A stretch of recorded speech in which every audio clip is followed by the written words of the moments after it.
नेताजी सुभाष चंद्र बोस की 125वीं जयंती समारोह में शामिल होने प्रधानमंत्री मोदी आज पश्चिम बंगाल पहुंचेंगे। बंगाल में इसी साल होने जा रहे विधानसभा चुनाव से पहले पीएम मोदी का यह दौरा काफी अहम माना जा रहा है। दूसरी तरफ पश्चिम बंगाल की मुख्यमंत्री ममता बनर्जी भी कोलकाता में सुभाष चंद्र बोस को अपने अंदाज में श्रद्धांजलि देने पहुंचेंगी। यानी बंगाल में आज मोदी और ममता आमने सामने होंगे।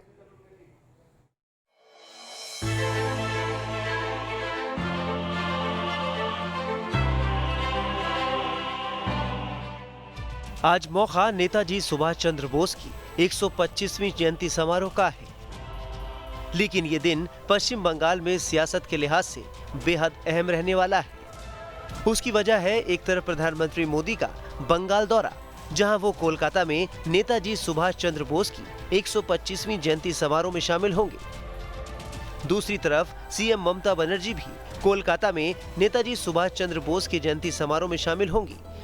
यानी पीएम मोदी और सीएम ममता बनर्जी आमने सामने रहने वाले हैं। नेताजी सुभाष चंद्र बोस की 125वीं जयंती को बेहद खास बनाया जा सके, इसके लिए पीएम मोदी उन्हें श्रद्धांजलि देने सुभाष चंद्र बोस की धरती यानी बंगाल में मौजूद रहेंगे। सरकार ने उनके जयंती पर हर साल 23 जनवरी को पराक्रम दिवस के रूप में मनाने का फैसला किया है। आइए अब आपको बताते हैं प्रधानमंत्री मोदी का पश्चिम बंगाल में आज क्या कार्यक्रम रहने वाला है। प्रधानमंत्री मोदी दोपहर 3:30 बजे कोलकाता पहुंचेंगे। उसके बाद वो नेशनल लाइब्रेरी जाएंगे। वहां सुभाष बाबू से संबंधित इंटरनेशनल कॉन्फ्रेंस में भाग लेंगे। उसके बाद आर्टिस्ट कैंप में होंगे। नेशनल लाइब्रेरी में ही 4000 मीटर के कैनवास पर सुभाष बाबू की याद में एक पेंटिंग बनाई जा रही है। इसमें सुभाष चंद्र बोस के जीवन को दर्शाया जाएगा। वहां से पीएम मोदी विक्टोरिया मेमोरियल जाएंगे। आगे कल्चरल परफॉर्मेंस भी होनी है। इस समारोह में पीएम मोदी मौजूद रहेंगे। फिर नेताजी को लेकर वो देश के सामने अपने विचार रखेंगे। इस मौके पर प्रधानमंत्री मोदी की तरफ से एक स्मारक सिक्का और डाक टिकट भी जारी किया जाएगा। पीएम मोदी ने अपने कोलकाता दौरे को लेकर शुक्रवार को ट्वीट किया। नेताजी सुभाष चंद्र बोस के विचारों और आदर्शों से हमें एक ऐसे भारत के निर्माण की दिशा में काम करने की प्रेरणा मिलती है जिस पर उन्हें गर्व होगा। प्रधानमंत्री मोदी का आज का दौरा बेहद व्यस्त रहने वाला है। बंगाल जाने से पहले वो असम भी जाएंगे, जहां वो शिवसागर में 1 लाख से ज्यादा भूमि आवंटन प्रमाण पत्र वितरित करेंगे। माना जा रहा है कि पीएम मोदी आदिवासी समुदाय को जमीनों का पट्टा देकर एक बड़ा राजनीतिक संदेश देने की कोशिश में है। पीएम मोदी का बंगाल और असम दौरा ऐसे वक्त पर हो रहा है जब वहां पर अगले कुछ महीनों में विधानसभा चुनाव होने जा रहे हैं। बंगाल में बीजेपी की कोशिश 15 साल से वहां की सत्ता पर काबिज ममता बनर्जी को सत्ता से बेदखल करने की है। बीजेपी ने इस बार बंगाल विधानसभा चुनाव में 200 सीटें जीतने का लक्ष्य रखा है। इस लक्ष्य को पूरा करने के लिए बीजेपी ने पूरी ताकत झोंक दी है। Team news nation.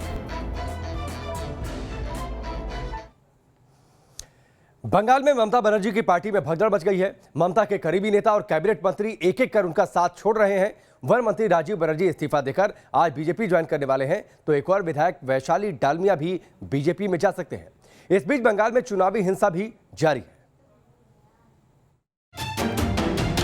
जय श्री राम बोले जा रहा। तस्वीरें पश्चिम बंगाल के कूच बिहार जिले की है। यहाँ बीजेपी के 2 दफ्तरों पर हमला किया गया। आरोप टीएमसी समर्थकों पर लग रहा है। इस तोड़फोड़ के बाद कूच बिहार में तनाव फैल गया।